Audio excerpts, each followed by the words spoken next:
what are we looking for? Well, I think my gun's immediately we're looking for drawn other immediately. people. So we're going to check corners, go through the entire apartment, make sure nobody else is here. And then Can I we'll hear start doing anyone some other else stuff. in the apartment as I enter? Give me an alertness roll.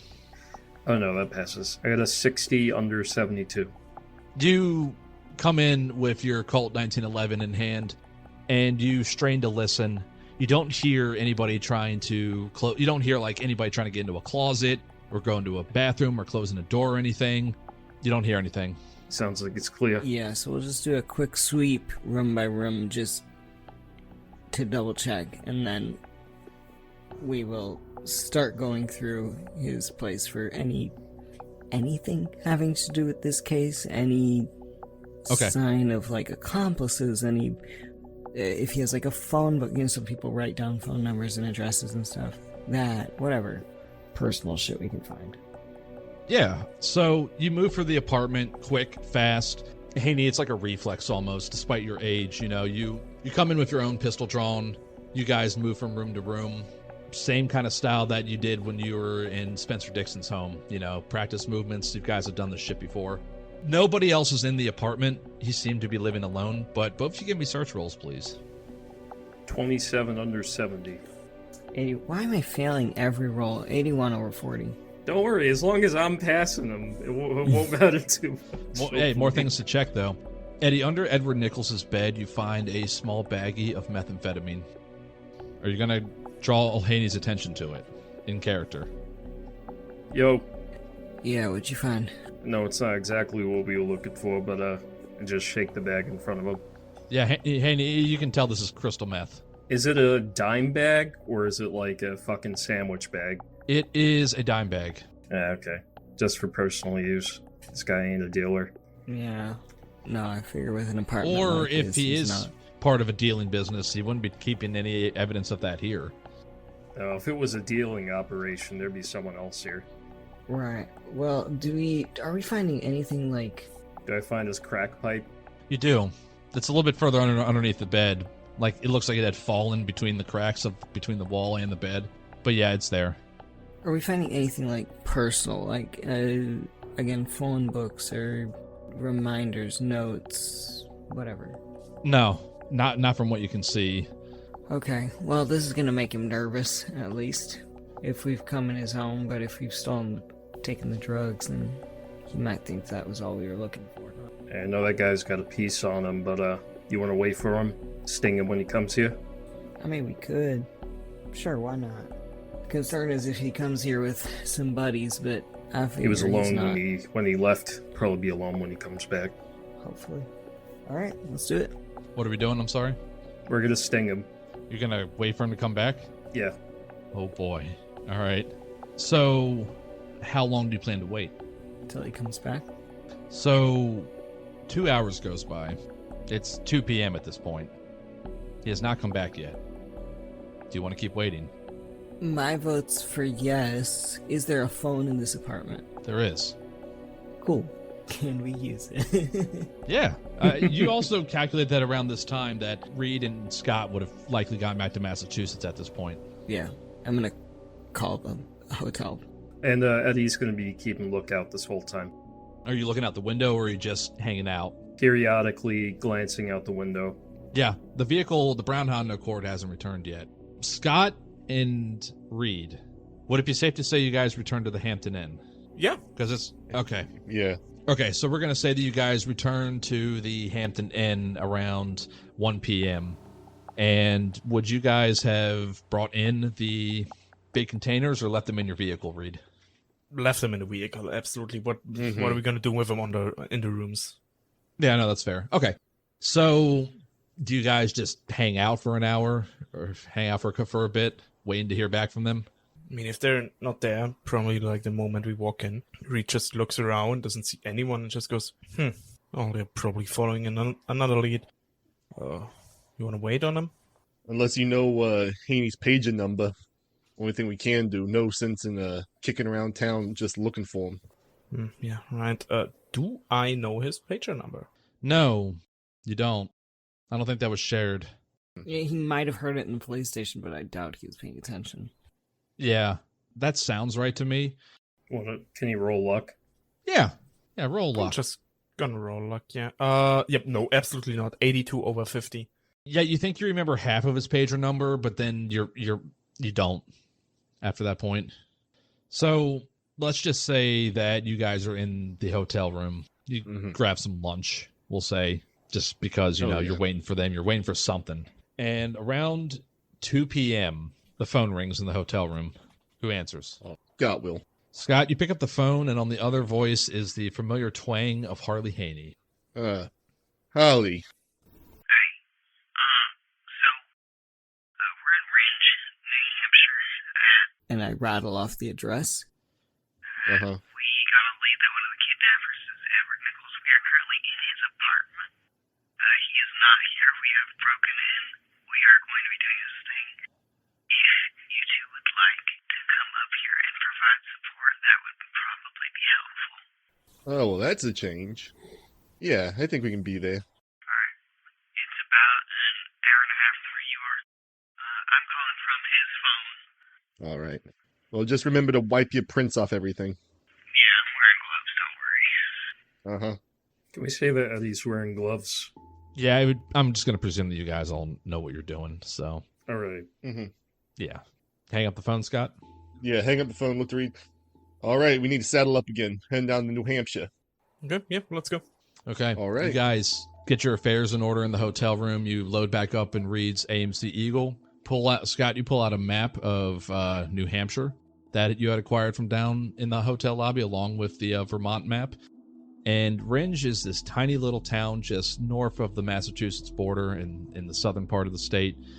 And you guys set out. You drive for an hour and a half. It's going to be about 3:30 p.m. when you arrive. In this time, Haney and Eddie, Edward Nichols does not return. Whew. That's a relief. And after getting some directions from not the same place that Haney and Eddie got directions from, but you get directions to the Graymore apartment complex, and you can see the Crown Victoria that Eddie rented in the parking lot. And unassuming, you both just act like you belong there. You head up to the second floor. We would probably take the containers with us. Okay. Yeah, definitely. Yeah, you guys do that. Who answers the door? Eddie answers. Eddie right. opens the door for him because I see you guys coming up. Can I have been taking this time as Haney to just go through his apartment, like, piece by piece? Yeah, that's perfectly fine. Since he's not returning, you decide a little bit ways through your waiting. You go through a little bit more in depth. You take your time. You see some literature. You see more sorts of the things of, like, it looks like he was drawing up tattoo designs for himself, but a lot of them have a lot of associations with white supremacist ideology. It looks like there's one that's marked with it's the not the Totenkopf, the Sonnenrad, which it looks like he's wanting to add to him. It's the most it looks like he's dated these drawings too, and the Sonnenrad is the most recent one. So you find some of that, but you don't find any other indications of, like, where he could have gone or anything like that. He seems to be pretty. If there's evidence of where he has gone or what he's rolled up in, it's not here. He's smart enough in that sense, at least. Is there any, like, I know this is a weird ask, like, any indication of his family? Because he's living alone, he's 23. No, nothing like that. No, interesting. Okay. So no, like, family pictures, no anything. He's a loner, it looks like. He's a loner, yes. Alright. So, the four of you are reunited once again. And Eddie, you see that Scott and Reed have brought in 2 large containers. Gift from CARRADINE. Yep, gifts from CARRADINE, Kevlar helmets, and submachine guns. And radio. Oh yeah, and radio. I forgot. Yeah, Haney will inspect one of the submachine guns. Yeah, Haney, your firearms is high enough. You read about this in a magazine a couple months ago. This is a Spectre M4 submachine gun, Italian made.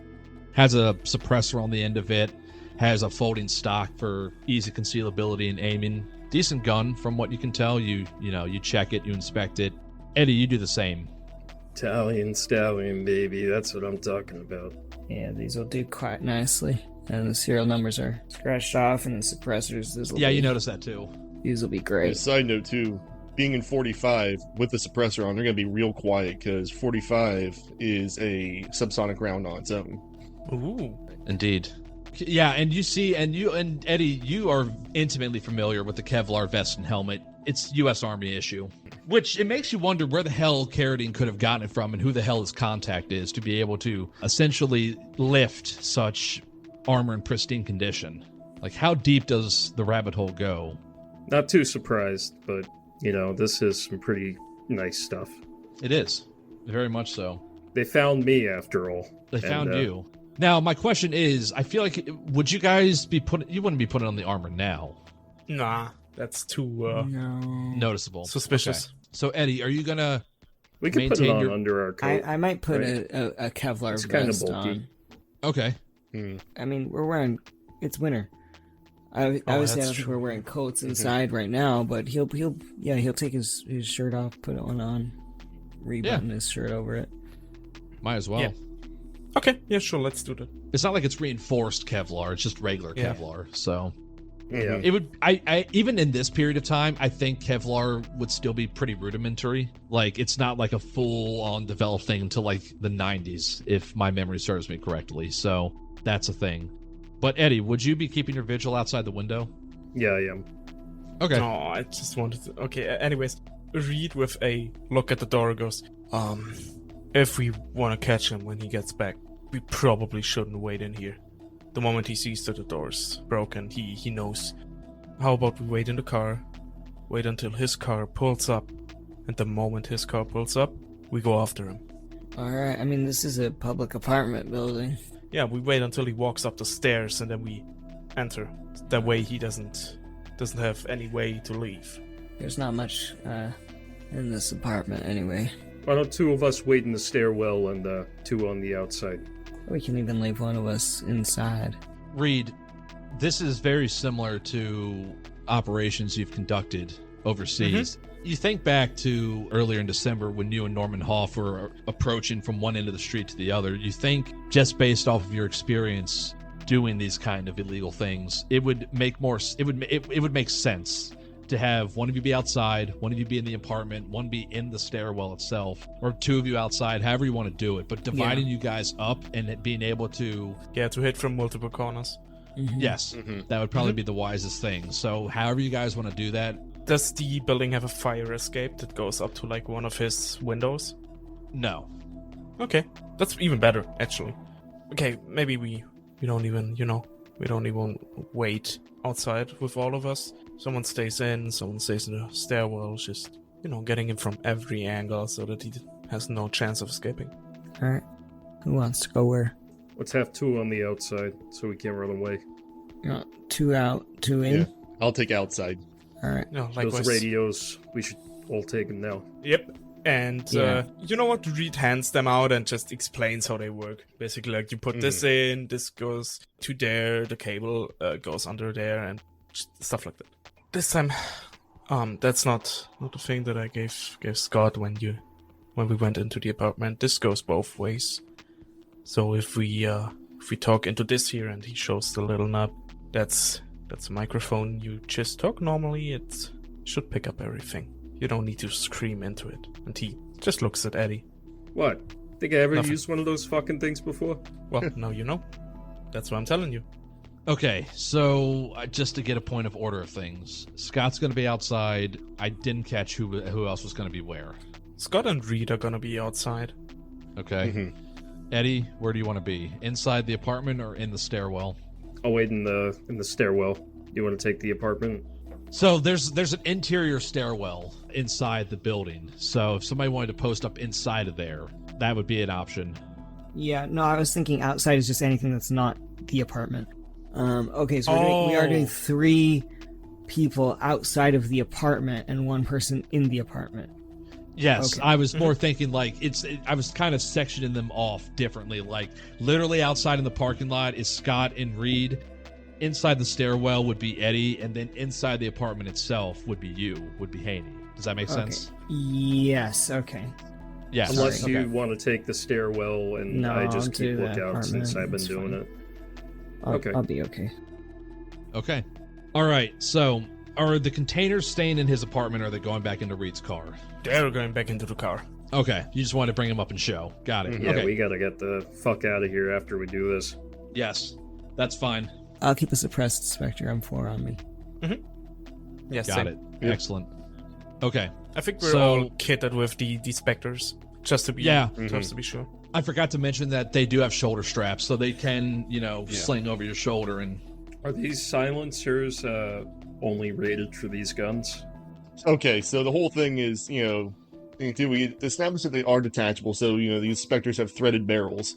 But yeah, probably just understanding like where things were even in the late 80s, it would probably be, these things are probably made for the Spectre, it has its own thread pitch on the barrel. Okay. So it would be a threaded barrel, all that fun stuff. Reed, you have your P7 as well. Yeah, I don't want to use my pistol. I also have the Spectre just on a sling, and basically letting it dangle to the side while the trench coat goes over it. Perfect. Okay. So it is about this whole thing. You guys get set up. It takes you about 30 minutes just to get everything right. You test out the radios, and it's 4 p.m. at this point, and you guys wait. Haney, are you looking out the window? I think maybe less than Eddie was because we've got the other the other three are posted outside the apartment, but he will occasionally come to peek out and then. Okay. It occurred to me that the two people who know what the vehicle looks like are inside the building. We've told them. Oh, for yeah, sure. okay. No, you're good. Yeah, so Haney's not checking the window maybe like every few minutes, but every 10 minutes or so he'll peek out. But he doesn't want to be right in front of the door or the window when Edward shows up. He would like to be behind a corner. Sure thing. So, about another hour goes by of inactivity. It's about 5 p.m. now. Waiting, sitting around, adjusting in yourselves in your seats if you're sitting in the car, in Reed's car. But eventually a brown Honda Accord does return, and it parks right out front of the apartment block. And Haney, you notice this first since you happen to catch a glimpse out the window and you see it pull up. Yeah, he'll radio. Vehicle spotted. Pulling in. And you see Edward Nichols get out of the Honda Accord. He gets out, slams the door, and begins to walk towards the apartment unit, where Eddie is currently standing up at the top of the stairs, 1 foot up against on the wall. You smoking? Yeah. Smoking a cigarette to make an attempt to blend in. What are the two of you outside doing? What are Scott and Reed doing? I Oh, would we're also say smoking, wait of course. until he's at the door. Yeah, smoking, of course, but wait until he's at the door. And the moment he enters the building, we follow. Like, with a good bit of distance. Okay. Are you guys being stealthy? Yeah. Everybody give me stealth rolls. Do we get Here we go. anything for Oh, prepping I for got like a 2 crit. hours? Nice. Any bonuses for Yeah. the guys and not outside? Eddie, I'm going to give you a plus 10 to your roll. Haney, are you doing anything now that you see him coming up? Yes, so Haney is going to get out of the view of the window and the door. If this boy comes in, gun straight out. You'll get a bonus. I just need to know where you're going to be. Like, let's just He doesn't want to be. He's gonna notice the door visible, one way but or another. He doesn't want to be. What I'm trying to say is he doesn't want to be. I don't know the layout of the apartment. I don't want to be immediately visible to him when he walks in, but I would like to have my gun leveled at the door. Okay, let me give you the layout real quick. So when you walked in, there was like a small living room area over to the left, a kitchen over to the right, a long hallway leading back. There was a bedroom and a bathroom. It was 1 bedroom, 1 bath. The bathroom was on the left. The bedroom was a little bit further back on the right, on the front side of the apartment unit. He's in the kitchen. Okay, there is like a little white divider area if you wanted to hide behind that. Yes, that's what he's doing. He's got his gun loaded and pointed at the door. Perfect. Okay, roll me your stuff at a plus 20. And for the record, Let's Scott failed see. 36 over 13. That's okay. The 2 crits are going to more than make up for this. I'm gonna kill myself. It's a 94 over 30. Okay. I think yours matters the least if he's gonna be stung by us. All right. So luckily for Scott, Reed's critical success is going to negate your failure. Yeah, 22 under, now 64 after improving it by 4. And I got a 33 under 52. Fantastic. So, and you both skilled it already, which is good. 4 and a 3, respectively. A 4 for Lukas, a 3 for Mike. So, very nice. Here's how this is going to play out. So, as soon as Edward Nichols puts his hand on the exterior door leading into the apartment complex, Scott and Reed both get out of the AMC Eagle and begin their approach. Just acting like they belong there, acting like they, are residents here. And Eddie, at the top of the stairs, you're smoking a cigarette, just minding your own business. You see this man come up the stairs, and he says, "What the fuck?" And he looks over to you and he says, "Hey, you know what happened here?" Pointing at his door. The fuck? He doesn't wait for an answer, but you and him look at each other, and you just continue smoking your cigarette. He walks in, and Haney, you can hear this muffled on the other side of the door. I'm going to flick my cigarette and start walking towards him. Okay. And not like looking at him. He looks concerned, frantic, that his door looks like it's been busted into. Haney, the door opens, and you see the form of Edward Nichols begin to walk into his apartment. He looks a little frantic. Looking down, Eddie, out of the corner of your eye, you see Scott and Reed at the bottom of the stairs. And as you're about to walk by, seemingly, Eddie, you see Nichols turn, look left, and then he turns and look right and says, "Who the fuck are you?" I shut the fuck up if I were you, and I have the gun pointed to his back. He raises his hands. We're gonna walk inside your apartment real slow now. What is this, a fucking ripoff? What is this shit? Shut the fuck up. And I'm gonna jab it into his back. Yeah, he winces, he moves a little bit when you hit him. Reed and Scott, you see what just transpired and unfolded, and you both make your way up the stairs and follow in behind and get inside the apartment. Yeah, just without saying anything, we just join. Yeah. You close the door behind you guys, and Haney, you come up from around the other side of the divider, and you begin to frisk him down. You take his pistol, remove it from his person. There's a couch over here, and Eddie, you motion for him with your own pistol to sit on the couch. Sit on the couch. Who the fuck are you guys? That's none of your concern. I look at Haney. Michelin Man, you got handcuffs? Yeah. Cuff him. What are you, a fucking cop? You with the main boys? No. Then who the fuck? Again, what is this shit? It's none of your don't need to fucking know. business. Fuck you. Looking at you, Eddie. Scott will I'm just gonna step forward. slug him across the face. Yep, there we go. Give me a D4. That's a 3. Yeah, you Nice. clock him hard with the butt of the pistol across the head. Oh yeah. You son of a bitch. And he starts to make a motion to get up, but then the other two of you push him back down. What the fuck do you What did I want? say about staying quiet? Edward, we're going to ask you some questions, and we recommend that you answer them truthfully. I don't have to answer shit to you motherfuckers. Oh no, you will. Oh, what? Sure. You're gonna shoot me? You're gonna kill me right here and now? Go ahead. No. You'll get nothing out of me. What do you know about Dr. Yeah, we'll Laura say that. Clark? Give me a human roll, Haney. I want to do that too. Actually, all of you give me human rolls. Yeah. 24 under 54. A crit success of an 11 under 50. Hell yeah. Failure. 86 over 69. I got a 78 over 67.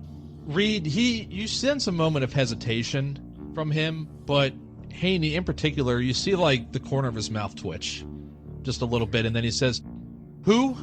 Alright, so you do know her.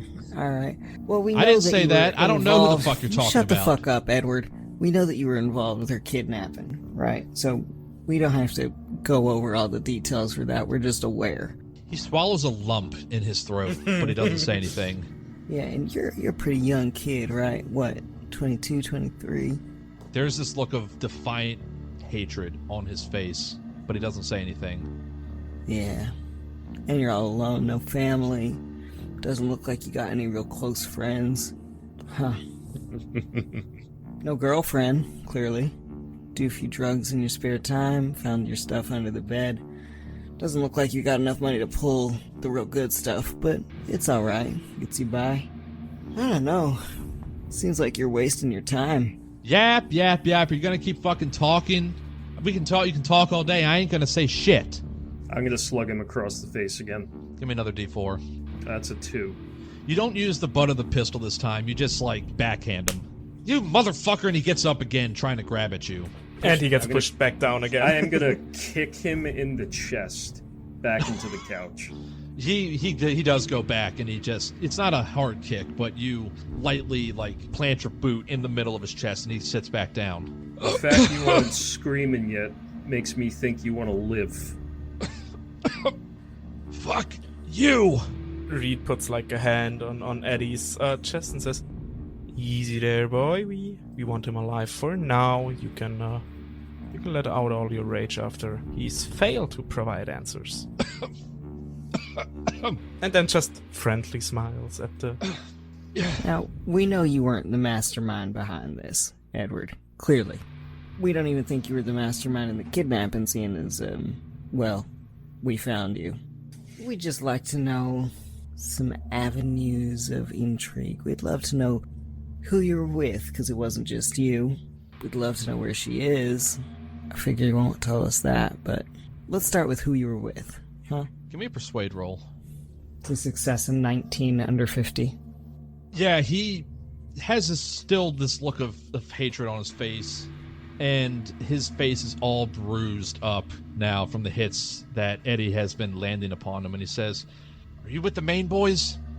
No. Are you willing to cut me in?" The main boys? The police, you mean?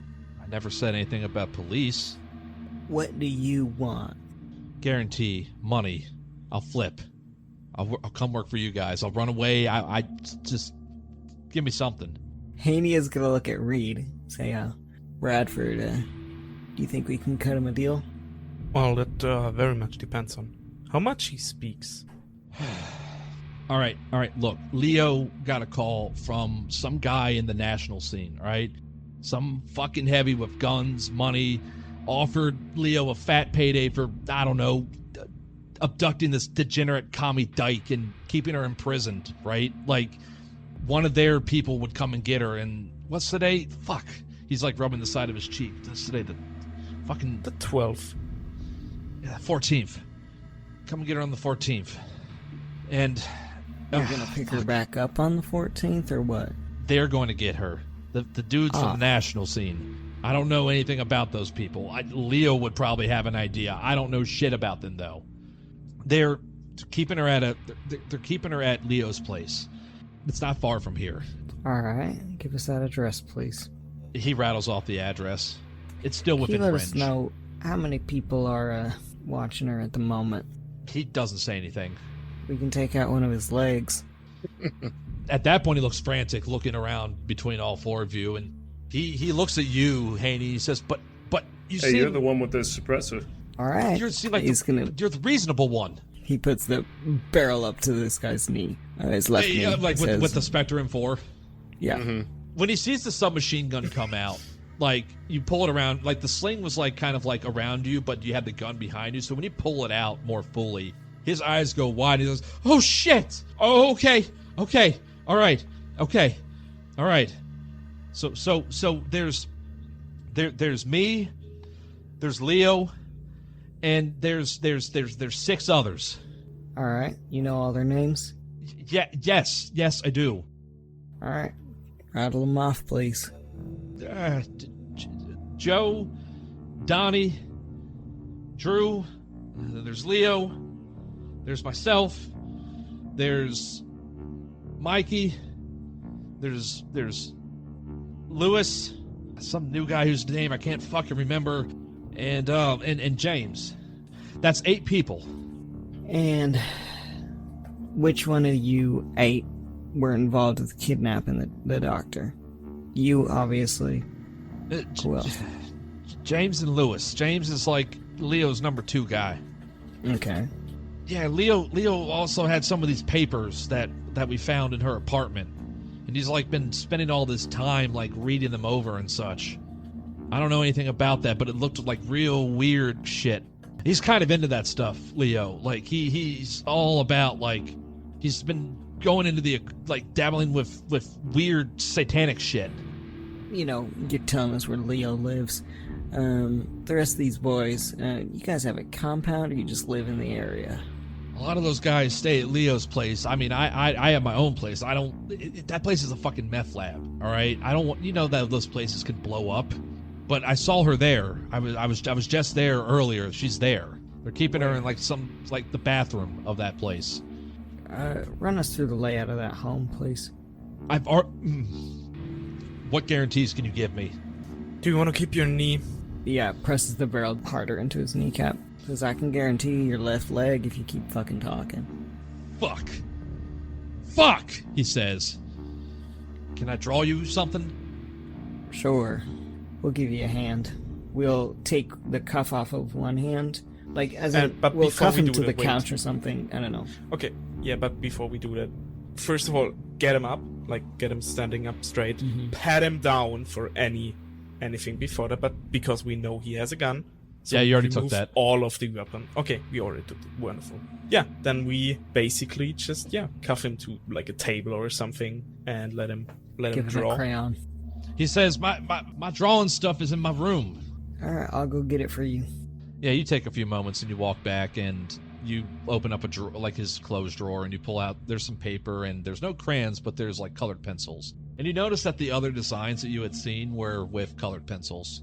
I'll pull out a few sheets of paper, some colored pencils, set them out on his dining room table or whatever the fuck, and then we'll cuff him to it with his left hand so he can draw with his right. Or vice versa if he's left-handed. Where are you all positioned? I'm just standing right behind him. Okay, you're behind him. Where's everybody else? Scott would be off to the side and Left or right? off to the right side and keeping the barrel of the M4 not against his temple but pointed at his head. Yeah, guns are ready. I'm gonna be in front of him. Okay, Haney. Then I suppose I will be on his right side, handing him the pencils and the paper and watching him do his art. Okay. So he looks at all of you with one of his hands uncuffed, and he has a pencil in his hand, and he slowly begins to draw a square. And he begins to draw squares, like of this rectangle that he's drawn. And nobody needs to roll alertness to see this, but he attempts to push the chair back into you, Reed. Give me a strength ×5 roll. May I do unarmed combat since I'm waiting on him to do something? Yeah. Unarmed. Okay, cool. Doesn't matter. 95 over 70. So he falls on his back, knocks into you, and the pencil lands next to your foot. I think Haney just looks down at Edward and says, alright, well that was kind of foolish now, wasn't it? Yeah, he tries to grab for the pencil, and he attempts to strike at step Reed. on his foot. Eddie's. I'm gonna step on his hand. Easy enough to do. I'm gonna walk over. I'm gonna step through his elbow. I'm gonna break his elbow. Okay, so you walk around, you take his arm, you hold it out, and you just take your foot and you press into the underside, and it hyperextends. And he screams in pain unless one of you puts a hand over his mouth. I mean, Oh, Reed's absolutely. basically with him, so he just grabs around him to silence him. Smart move, buddy. He's just going...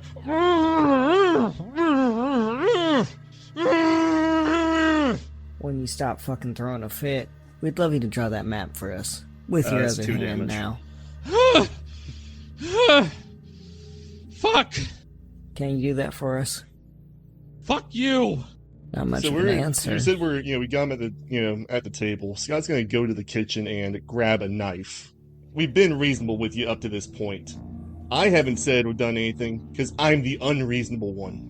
I'd advise you listen to these guys before I really lose my temper.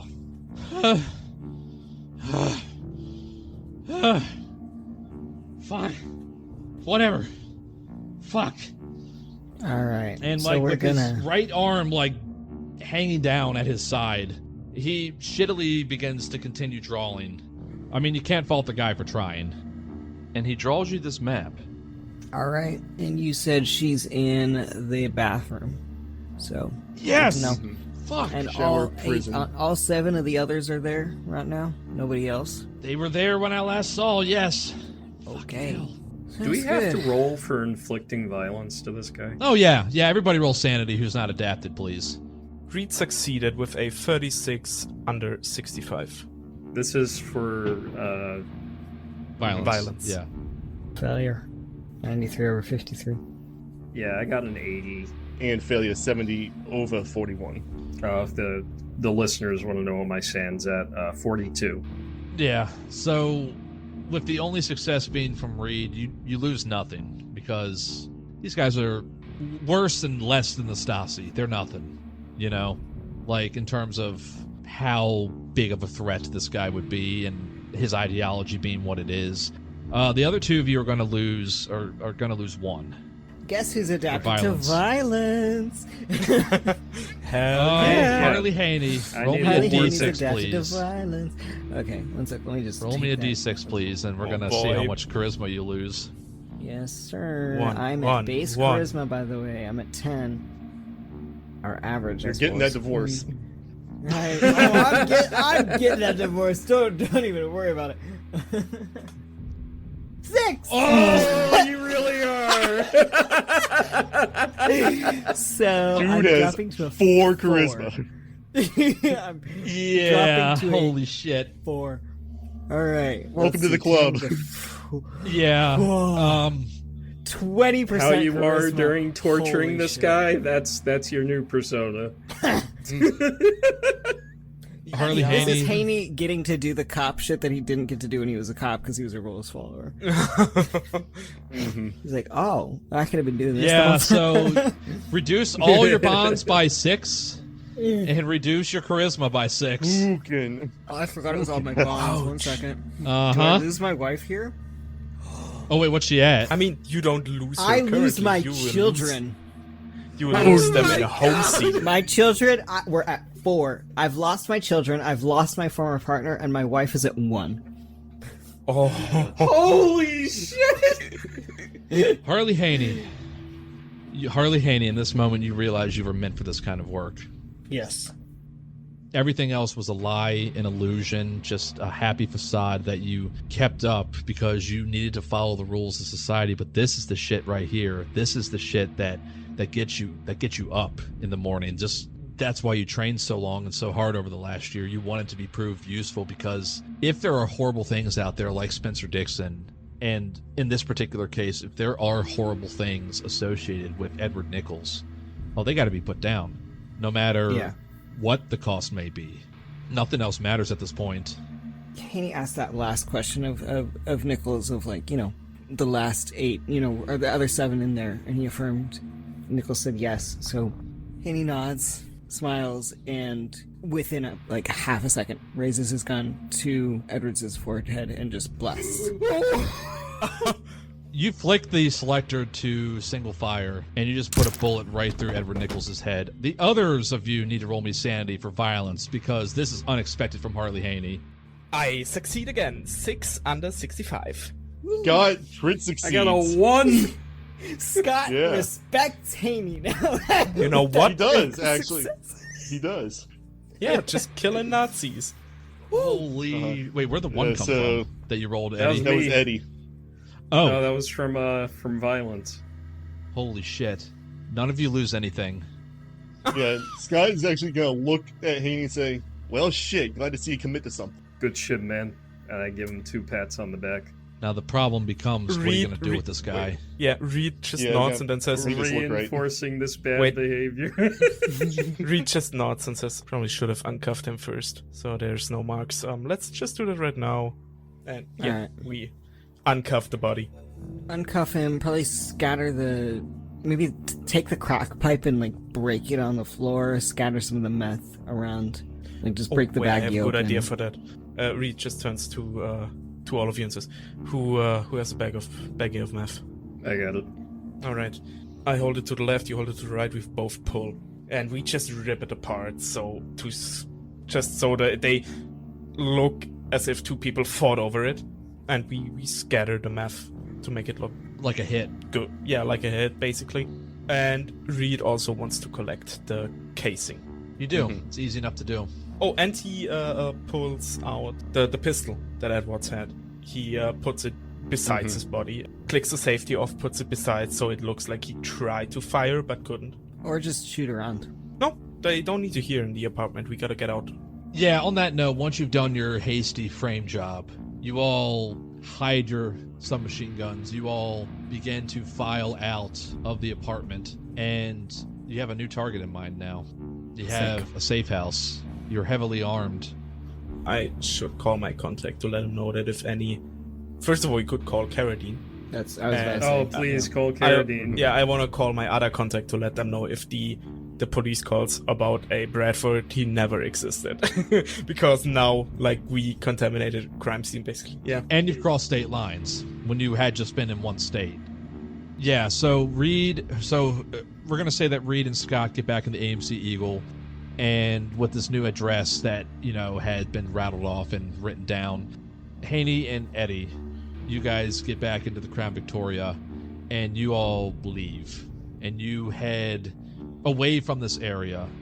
You could, if you wanted to, get another hotel up here, for example, just throwing that out there. It's like 5 p.m. at this point. Yeah, let's just get a Motel 6 or something. Something we can pay in cash. Yeah, that's good. When parking at the Motel 6 and, like, we all get out of the cars, Reed just says, get me room 2. I'm going to call CARRADINE and another contact of mine. Alright. Yeah, easy enough to do. You guys do pull up to, we're going to say it will be a Motel 6. And you guys get 2 rooms, but each have double beds, and they connect to each other. Who wants to go with who? Probably same as with the cars. Mm-hmm. Yeah, why not? Okay. Yeah. So Scott and Reed get a room, and Haney and Eddie are in another room. So first thing that Reed does is like go to a payphone outside of the motel, and the first number would be one of the ones for CARRADINE, because either he picks up or he finishes his other call and then tries another number again. Okay, roll in for CARRADINE. After a few rings, he answers. Hello? CARRADINE, this is Reed. Quick status report. Go ahead, Mr. Reed. We have followed a lead. The police got fingerprints back, leading us to a man called Edward Nichols. He's one of the Nazis who abducted Clark. We now know where Clark is, and we have also received the care package. We're gonna make use of that to get Clark out of there and probably burn down a meth lab, make it look like a hit. Edward Nichols itself is dead. We're gonna go fast, get Clark out there. Did you tie up the loose end that you were talking to? Oh, absolutely. Good. Looks like a meth hit. Scattered some rocks. One clean through the head. Excellent. I can make some things happen to complete the story on that. Wonderful. Be careful out there. We will be. Thank you for the support. Anytime. And he clink. Yeah, hangs up. Okay, and then he hangs up, picks up the phone again, calls the number of Achim, his contact. A few rings, and then it answers. Hello? Hey Achim, quick follow-up. Mr. Reed. Yeah. So, Bradford potentially burned. If you ever hear anything back from the police, deactivate the line. Okay. Understood.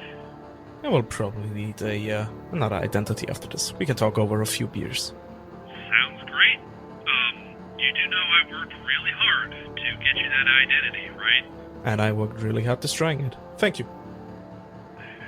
Mr. Reed, do take note of how much work I put in to ensure that you can do whatever it is you need to do. I know our arrangements. I understand, you helped me out and I'm helping you out, but professionally, in certain aspects, my kindness can only go so far. I hope you understand.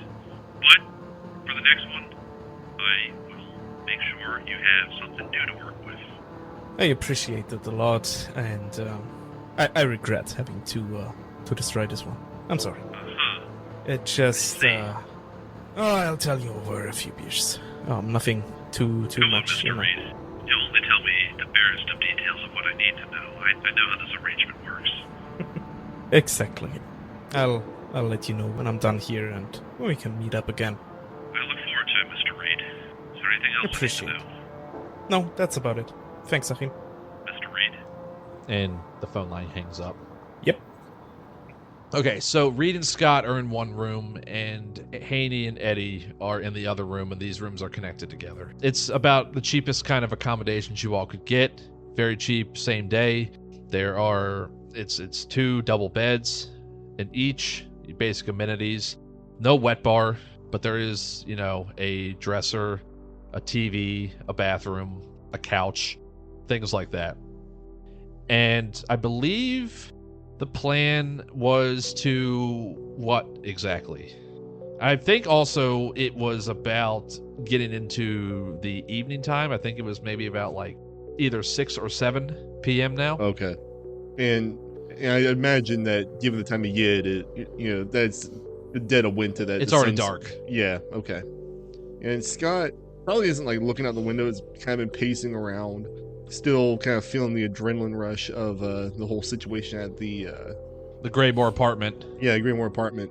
But thinking back to that excerpt that Dr. Clark had been working on, the gift of nocturnal stealth, the ability to see past and through darkness, basically make one's life in the darkness. Yeah. The whole thing too, though, is he's not an action hero. He's not military like Eddie or cop like Haney, but he's smart enough to know that if they wait for any longer, especially now they just killed one of these guys, that is not going to go well for Dr. Clark. The longer That she's may in be their true. hands, worse it is for everyone. Yeah, something else that Nichols said to you too, that Browder's gang was put up to it by a bigger player, Right. which tying back into what CARRADINE had told you all previously about a former Nazi group from the World War II days. Maybe Yeah. some remnants survived. It's things to consider, at least, as you... Mhm. Are you sitting, laying on the bed? What are you doing in this hotel room while Reed's making these calls? Like I said, probably pacing. Pacing, okay. Yeah, like back and forth or in a circle, just kind of working it over in his head. And I think he'd even take from his coat pocket the papers he's been holding on to this whole damn time. Yeah. How does the weight of knowledge, how does that feel for Scott right now? The weight of knowledge, of wanting to know more, but also knowing how dangerous knowing more can be in this moment. The Scott, he doesn't see it as a danger, at least not to him, because he is more convinced than ever that the unnatural is a tool. That Fair. obviously, it's like any other tool. It's like fire. You give fire to a moron, they're gonna burn themselves. But you give fire to someone who knows how to harness it, they can they can change the world with it. Very true. And I will also, for the record, one of Scott's main motivations is discover the truth about the unnatural. A tall order in many ways. Right. And that's the whole thing, is that, he's not like guys like CARRADINE or the others who, they'd rather just have all this, buried and hidden away forever. For Scott, I mean, why keep ourselves in ignorance and fear and weakness when we could be so much stronger? As you're thinking about this, pacing back and forth, I just want to clarify, are you holding the fragment of the petition to Zathagwa as you're pacing? At a certain point, he stops. Stops pacing? Okay. Stops pacing, takes it out of his pocket, and reads over it again. Reed, you, after making your phone calls, you come back into the hotel room that you're sharing with Scott, and you see him just standing there in the middle of the room, staring down at a torn piece of paper. Do you think it's the same piece of paper that had been retrieved from Dr. Clark's apartment? I mean, he's never made it a secret that he has it. He told them right off the bat that he has it, and that he's hanging on to it because he doesn't want it to fall in the hands either of the Nazis or of the cops. Reed just looks at Scott and just says, any useful to what we might be discovering? Well, I have a feeling this is why she was taken. Like I said, this is it's heavy stuff. It's not anything that these Nazi scumfucks are really your average person should have anywhere near them. This is a prayer. It's an appeal to a higher power for a material boon. Material boon, anything exact, anything that doesn't sound like absolute ramblings of a madman?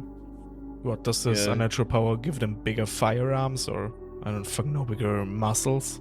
Gives them allegedly the ability to see through a deeper darkness than what even we humans can possibly comprehend. A gift of nocturnal stealth to make them hunters and true denizens of the dark. And I'm not talking about just he kind of gestures his head towards the window. I'm talking about a true darkness where light has never touched. Before they get the chance to do that, how about we show them that the hunters can become the hunted? As much as I'm not key on seeing whether or not they have this nocturnal stealth, I suppose the longer we wait, the worse our chances are for getting Clock back alive, even if she is still alive. Yeah, it's gonna be something. I'm going to take this opportunity now to cut over to the other adjoining hotel room, because the door is still closed between Eddie and Harley Haney as you all are settling into this adjoining room. Anything you guys want to talk about? Any thoughts? How's Haney looking is what I want to know. Haney definitely has blood on him at this point. Oh, that's a good point. I'm assuming we all do, actually, but Haney probably got hit with the brunt of it, so I think he is cleaning himself in the shower. Yeah, we'll say you're taking a shower right now. So what is Eddie doing in the meantime while he's in this room? While Haney's taking a shower, Eddie's gonna be on the telephone. Are you calling Deanna? Yeah. Okay. Yeah. You dial the number back in Brooklyn. You dial her place. And she picks up and she says, Hello? Hey, babe. Hey. How you doing, sweetheart? I'm okay. Just a late night. VA got you working hard? Yeah. Client's, pain in the ass. Yeah, I'm so sorry. I miss you. Something terrible. Yeah, I miss you too. How's Massachusetts? It's going okay. Nice city. Nothing like New York, though, right? A lot more quiet than New York. Quiet might be a good thing, like if we were to move potentially one day. Unless, of course, you'd rather stay in New York. I don't think this is the place for me. Okay. Just a thought, How's the baby? Kicking, eager to get out, if anything, I guess. Doctor says, probably not going to be too much longer now. Maybe another few weeks. What'd you do today? Oh, what did I do? I went to work. My boss reduced, he's got me doing a little bit less now, because my feet hurt all the time, as I'm sure you know, so, but, still nice, still good. Speak to your parents at all? Yeah, I saw them yesterday, they're good.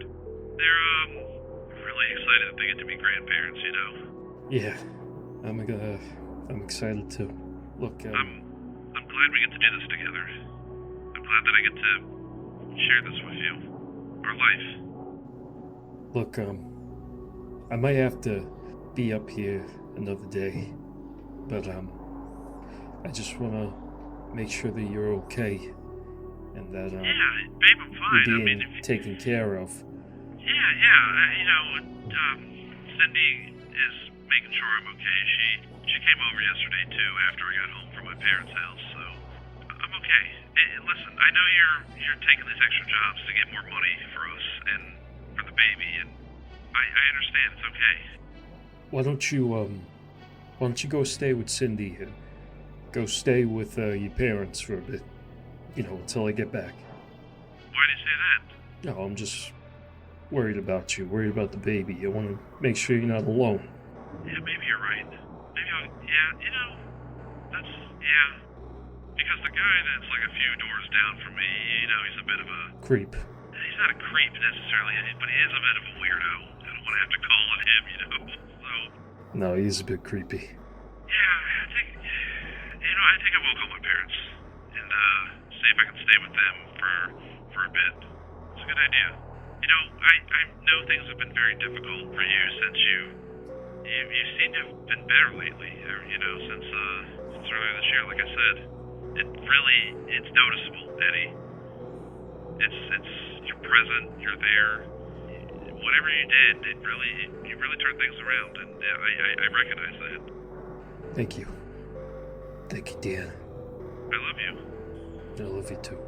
I'm gonna call my parents now. That is a good idea, yeah. Call me tomorrow or when you get another free moment, okay? Yeah, I'll make sure to call you first chance I get tomorrow. Sounds good. And then, true to her word, she hangs up and goes to call her parents. And Haney, you emerge from the bathroom at this moment with a towel around you, and you see Eddie hang up the phone. Yeah, Haney just nods in acknowledgement at Eddie. His face is pretty impassive, pretty neutral.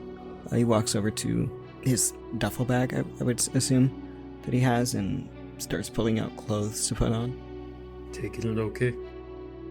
Yeah, I'm alright. You? Yeah, same here.